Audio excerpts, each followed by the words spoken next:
আলোচিত জুলাই ঘোষণাপত্রের খসড়া চূড়ান্ত, ৫ আগস্ট উপস্থাপন, থাকছে ঐতিহাসিক প্রেক্ষাপটের আদ্যোপান্ত।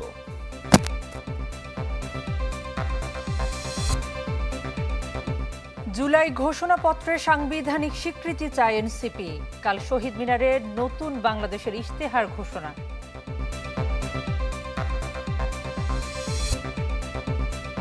জুলাই হত্যাযজ্ঞে শেখ হাসিনার বিরুদ্ধে বিচারের আনুষ্ঠানিকতা শুরু কাল। নেওয়া হবে সূচনা বক্তব্য ও সাক্ষ্য গ্রহণ।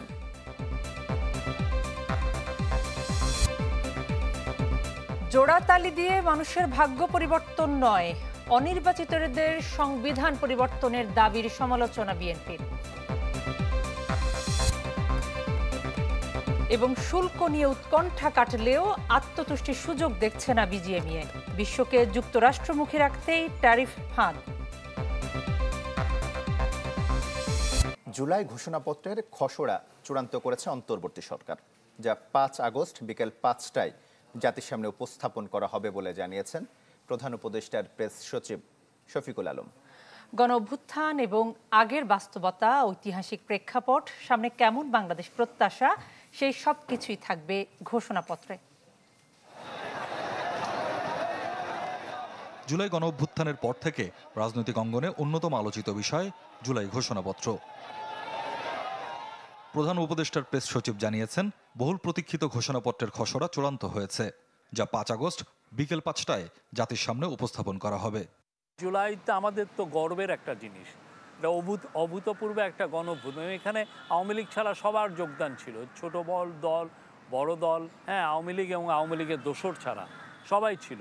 তো আমরা আশা করছি সবাই তাদের যে অ্যাসপিরেশনটা এই জুলাই আসবে, জুলাইয়ের ঘোষণাপত্রে, এবং তারাও থাকবেন সেই দিন সবাই।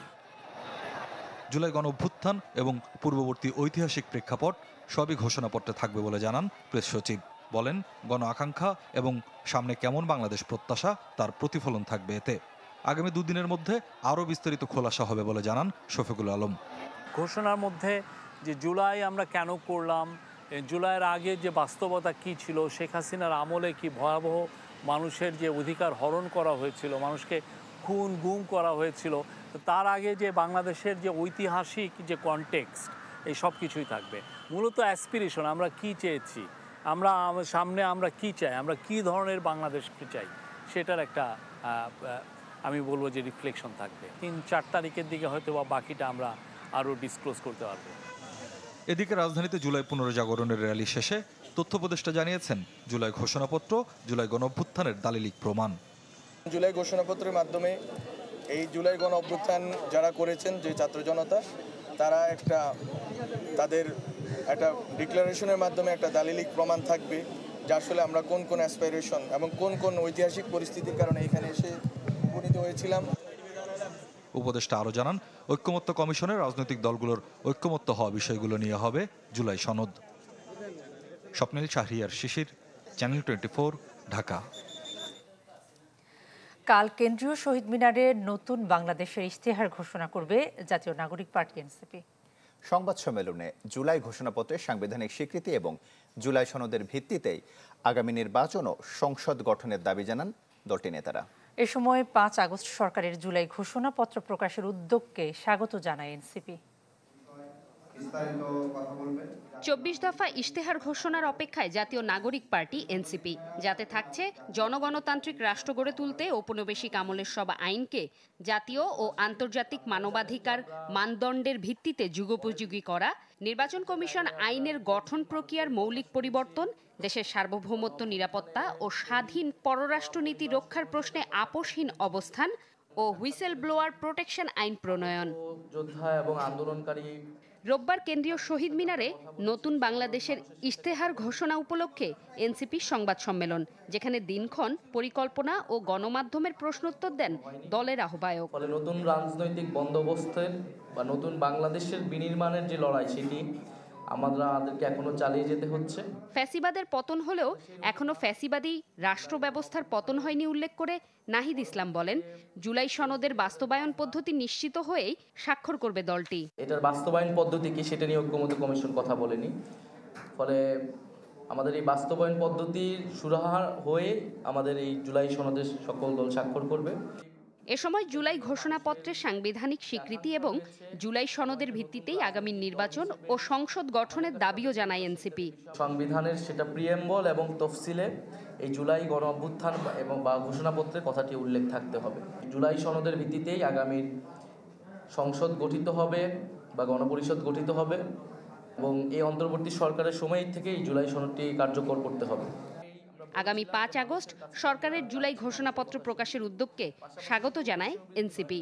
রাজনৈতিক দলের বিভিন্ন জায়গায় নেতাকর্মীরাও যে পরিমাণ চাঁদাবাজিতে যুক্ত হয়েছে সেটাতেও কঠোর হতে হবে।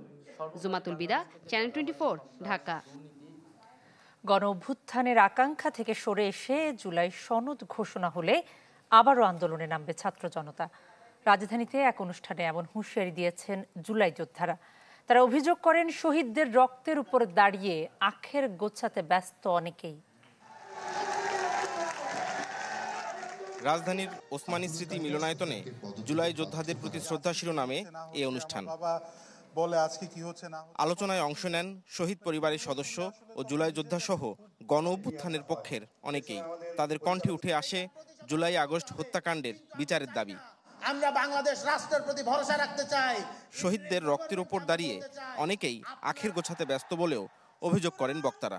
বিএনপি যদি চাঁদাবাজি করে, জামাত যদি করে, তাদের বিরুদ্ধে আমরা বলবো এর মানে এই না এই জুলাইকে যদি কেউ বিক্রি করে দিয়া নতুন বাইক কেনে, আইফোন চালায়, ফ্ল্যাট কেনে, তারে আমরা ছাইড়া দেওয়ার মালিকানা দেই না। হাসিনা এই বাংলাদেশকে যেই পর্যায়ে নিয়ে গিয়েছিল, যেই স্বৈরাচারী সিস্টেম তৈরি করেছিল, আমার ওই জুলাই যোদ্ধা ভাইয়ের সাথে গলা মিলিয়ে আমি বলতে চাই, বাংলাদেশে যে কেউ যে কোনো ফরম্যাটে যে কোনো ব্যক্তিকে সামনে রেখে এটা আর কোনোদিন করতে পারবে না।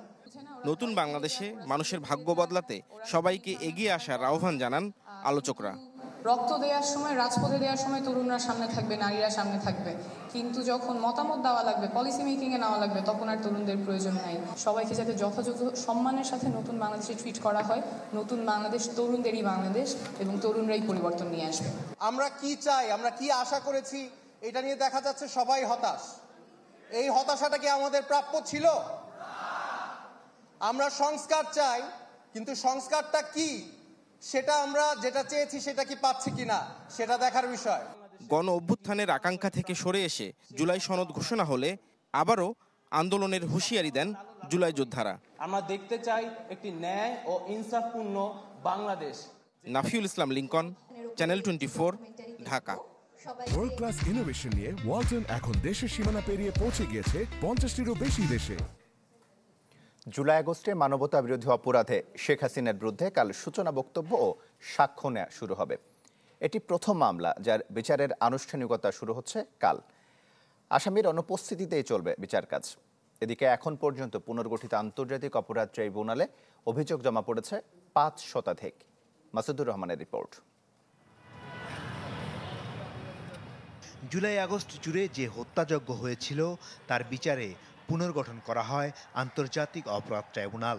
প্রায় 1 বছর পর এসে হিসেব মিলিয়ে দেখা যাচ্ছে ট্রাইব্যুনালে চলছে বিচার, তবে অনেকটাই গতিহীন। গেল 1 বছরে জুলাই আগস্ট হত্যাকাণ্ড, আওয়ামী লীগ সরকারের আমলে হত্যা, গুম, নির্যাতন সহ অভিযোগ জমা পড়েছে ট্রাইব্যুনালে প্রায় 500। এর মধ্যে শেখ হাসিনা সহ 4টি মামলার বিচারের আনুষ্ঠানিকতা শুরু হয়ে গেছে। ওবায়দুল কাদের সহ গ্রেপ্তার আওয়ামী লীগের শীর্ষ 17 নেতা সহ 10টি মামলার তদন্ত শেষের দিকে।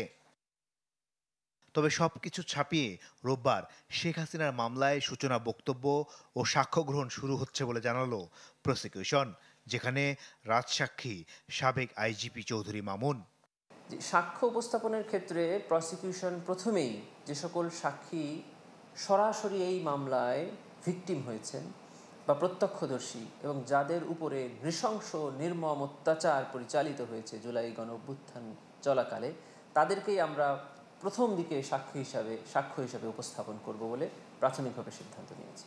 এই সাক্ষ্য গ্রহণের মাধ্যমে জুলাই গণ অভ্যুত্থানের পরে পুনর্গঠিত ট্রাইব্যুনালের প্রথম সাক্ষী কালকে ট্রাইব্যুনালে উপস্থাপিত হবে। প্রসিকিউশন বলছে শেখ হাসিনার সকল ঠিকানাতেই ওয়ারেন্ট পাঠানো হয়েছে। যেহেতু তিনি আসেননি, তার অনুপস্থিতিতেই চলবে বিচার কাজ। ওনার বাংলাদেশে যে কয়েকটি ঠিকানা আছে, প্রত্যেকটি ঠিকানায় এই মামলার সমন বা নোটিশ বা ওয়ারেন্ট অফ অ্যারেস্ট জারি করা হয়েছে। আন্তর্জাতিকভাবে ইন্টারপোলে রেড নোটিশ জারির জন্য প্রসিকিউশনের পক্ষ থেকে পররাষ্ট্র মন্ত্রণালয়ের মাধ্যমে আবেদন করা হয়েছে। জাতীয় এবং আন্তর্জাতিক প্রত্যেকটি নিউজে ট্রাইব্যুনালে মামলা চলছে, আপনাদের মাধ্যমে কবে কোন প্রক্রিয়ায় যাচ্ছে সেগুলো সরাসরি বা রেকর্ডেডভাবে সম্প্রচার করা হচ্ছে। এ মামলায় সাক্ষ্য দেওয়ার কথা রয়েছে আমার দেশ সম্পাদক মাহমুদুর রহমান, বদরুদ্দিন উমর, লেফটেন্যান্ট কর্নেল হাসিনুর রহমান, নাহিদ ইসলাম, উমামা ফাতেমা সহ জুলাই আন্দোলনের আহত ও নিহতদের পরিবারের সদস্যরা। মাসুদুর রহমান, চ্যানেল 24, ঢাকা। জুলাই আন্দোলনে নিহতদের মরদেহ রায়েরবাজার গণকবর থেকে তোলার সিদ্ধান্ত নিয়েছে সরকার। গণকবর জিয়ারত করে একথা জানান স্বরাষ্ট্র উপদেষ্টা জাহাঙ্গীর আলম চৌধুরী। তিনি বলেন, ডিএনএ টেস্টের মাধ্যমে পরিচয় শনাক্ত হলে পরিবার নিজ বাড়িতে স্বজনদের দাফন করতে পারবেন। এখানে প্রায় 114 জনের গণকবর হয়ে গেছে, যাদের আমরা এখন পর্যন্ত আইডেন্টিফাই করতে পারি নাই। কেউ চাচ্ছিল এটা শনাক্ত করা হোক, কেউ চাচ্ছিল না। এখন তারা মোটামুটি নাকি রাজি হয়েছে। তারা মুন্সিগঞ্জ আমরা গেছিলাম, সেই সময় বললো যে তারা সবাই রাজি হয়েছে এটাকে শনাক্ত করার জন্য। এই জন্য আমরা খুব তাড়াতাড়ি এদের শনাক্ত করে যারা তাদের বডি এখানে রাখতে চায় তারা এখানে রাখতে পারবে, আর যদি কেউ নিয়ে যেতে চায় ওটাও নিয়ে যেতে পারবে। জোড়াতালিতে দেশের মানুষের ভাগ্য পরিবর্তন সম্ভব নয়, এমন মন্তব্য করেছেন বিএনপি নেতারা। অনির্বাচিতদের সংবিধান পরিবর্তনের দাবির সমালোচনা করে তারা বলেন, যেসব বিষয়ে ঐকমত্য হবে তা সংসদে সমাধান করা হবে। যারা নতুন নতুন তত্ত্ব নিয়ে হাজির হচ্ছেন তারা সংসদীয় গণতন্ত্রে বিশ্বাসী নয়। জুলাই বিপ্লবের বর্ষপূর্তি উপলক্ষে এই অনুষ্ঠানের আয়োজন করে engineers institution of Bangladesh IEB. এতে রাজনৈতিক নেতাকর্মীদের পাশাপাশি অংশ নেন গণঅভ্যুত্থানে আহত ও শহীদ পরিবারের সদস্যরা। প্রধান অতিথির বক্তব্যে বিএনপি নেতা হাফিজউদ্দিন আহমেদ বলেন, সব আন্দোলনে জীবন দিয়েছে সাধারণ মানুষ, এর ফল ভোগ করেছে কিছু কুটিল রাজনীতিবিদ। সমালোচনা করেন সংবিধান পরিবর্তনের আলাপ আলোচনার। পৃথিবীর ইতিহাসে কোথাও নাই অনির্বাচিত ব্যক্তিরা সংবিধান সংশোধন করে। এখানে সেটাই প্রস্তাব দেওয়া হয়েছে। জনগণের সম্মতি ছাড়া, পার্লামেন্টের সম্মতি ছাড়া কিভাবে সংবিধান সংশোধন করতে চায়? যে সংবিধান আমরা রক্ত দিয়ে 72 সালে প্রতিষ্ঠা করেছি সেটিকে তারা ছুঁড়ে ফেলে দিতে চায়। এদিকে নীলক্ষেতে সাবেক মন্ত্রী আব্দুল মান্নানের মৃত্যুবার্ষিকীর স্মরণ সভায় বিএনপির আরেক নেতা আমির খসরু মাহমুদ চৌধুরী মন্তব্য করেন, রাষ্ট্র সংস্কারে যারা নতুন তত্ত্ব নিয়ে হাজির হচ্ছেন তারা সংসদীয় গণতন্ত্রে বিশ্বাস করে না। যারা এখন আবিষ্কার করার চেষ্টা করছেন তারা সংসদীয় গণতন্ত্র বুঝেন না, সংসদীয় গণতন্ত্রের স্পিরিট জানেন না, সংসদীয় গণতন্ত্র কিভাবে কাজ করে সেটাও তারা বুঝে না। কোনো আবিষ্কারের তো দরকার নেই। সংসদ হচ্ছে সবকিছুর মূলে।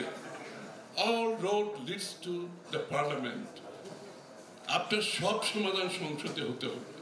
এদিকে ঢাকা রিপোর্টার্স ইউনিটিতে ডক্টর আব্দুল মঈন খান বলেন, জোড়াতালির পরিবর্তন দিয়ে ভাগ্য পরিবর্তন সম্ভব নয় দেশের 18 কোটি মানুষের। আমি বর্তমান অন্তর্বর্তীকালীন সরকারের কাছে একটিমাত্র অনুরোধ করব, আপনার সেই গণতান্ত্রিক প্রক্রিয়ায় উত্তরণের পথকে দীর্ঘ করবেন না, তাহলে কিন্তু বাংলাদেশের মানুষ তারা কিন্তু আবার গেলে উঠবে। যে প্রত্যাশা নিয়ে 24-এর গণঅভ্যুত্থান হয়েছিল তার কতটা পূরণ হয়েছে এমন প্রশ্ন তোলেন বিএনপি নেতারা। শাহনেওয়াজ বাবলু, চ্যানেল 24, ঢাকা। জামায়াতের আমির ডাক্তার শফিকুর রহমানের হার্টের সার্জারি সফলভাবে সম্পন্ন হয়েছে। তার হার্টে 4টি বাইপাস করা হয়েছে, এই তথ্য জানান হৃদরোগ বিশেষজ্ঞ ডাক্তার জাহাঙ্গীর কবির। রাজধানীর ইউনাইটেড হাসপাতালে ব্রিফিংয়ে বলা হয়, আগামী 7 দিনের মধ্যেই বাসায় ফিরতে পারবেন জামায়াত আমির। 3টা বাইপাস করার কথা ছিল, আমরা মোট 4টা বাইপাস করছি, যেন ওনার কোনো দিকে কোনো সমস্যা না হয় ইনশাআল্লাহ। এবং আমি আশা করি উনি 7 দিনের দিন বাসায় চলে যাবেন। আল্লাহ তাআলা যে দোয়া যে কবুল করেছেন, এ পর্যন্ত চিকিৎসার যে ডেভেলপমেন্ট আমরা শুনলাম, আমরা দেখতে পাচ্ছি মহান আল্লাহ তাআলা আমাদের আমিরের প্রতি সেই রহমত বর্ষণ করেছেন।